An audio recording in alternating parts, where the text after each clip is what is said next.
Finally, time to make a build for the new companion Kibellah by combining two new classes, Bladedancer and Executioner. New classes are really cool with tons of build potential synergy. Whether to focus on death from above, creating blood surfaces, running freely through blood, making people bleed. Problem I've encountered is the squishiness of Kibellah and how to counter that while not losing the DPS potential. So combination I came up with is something of a vampire that constantly regens through offense and can play a role of a tank to an extent. Without supporting her, it's gonna be hard on unfair difficulty to survive, but with only few buffs and a heal or two, you can easily keep her alive, while she heals herself over and over again while taking out whole armies. Footage is on unfair difficulty, so let's go and show the build, you bloody bastards.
This build is for early to mid game up to level 25 or so. Leveling process is exact and shouldn't vary too much. Agility and weapon skill are primary attributes, with toughness being secondary. Start leveling up Medicae skill as soon as possible as well, because it helps with Executioner too. Having medpacks in inventory is mandatory for when shit hits the fan, so Medicae is useful there too.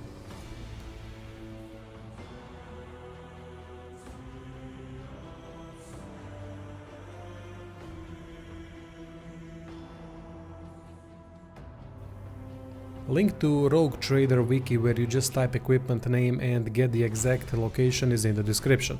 Most of the stuff is acquired in Act 2 when searching for Blood Cult in freight train area of the ship. Even though I would love to do dual wield, for this type of build, two-handed sword Final Verdict is a much better option. Might do dual wield build in future.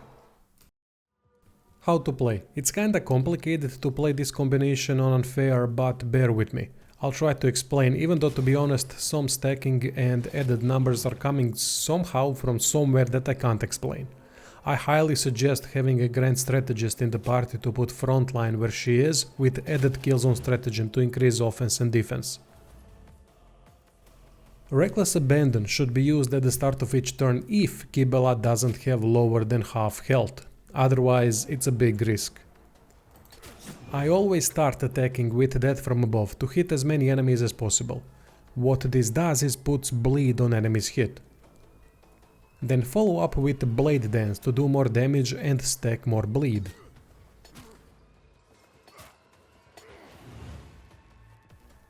Follow it up with Pain Resonance for more damage and more bleed stacks. Then depends on the situation and remaining enemy health. At the start of combat, when attacking high health enemies, it won't do enough damage probably to bring them down. So to increase odds of killing during first turn against higher health enemies, use Where It Hurts, which consumes bleed stacks. Can be used with area and single target attacks. Then if there is an enemy that could potentially be killed, usually at the beginning of combat enemies with 50 health remaining or so, use Blood Oath and then finish the enemy with a single attack. That heals her and adds more temporary wounds that in turn heal her at the start of next turn and increase damage done.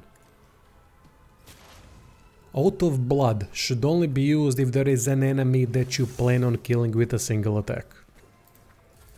At times there won't be enemies that could be brought down in a single turn. In that case, try to hit as many enemies as possible with area attack to soften them up for next round, but don't use Oath of Blood. At the end of each turn, use Veil of Blades to bring defenses up.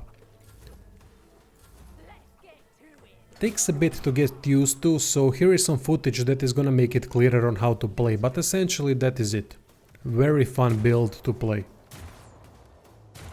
That's all. Check out the description for merch, Patreon, subscribe star if you want to support the channel further, and thanks for watching. Enjoy!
Here we go.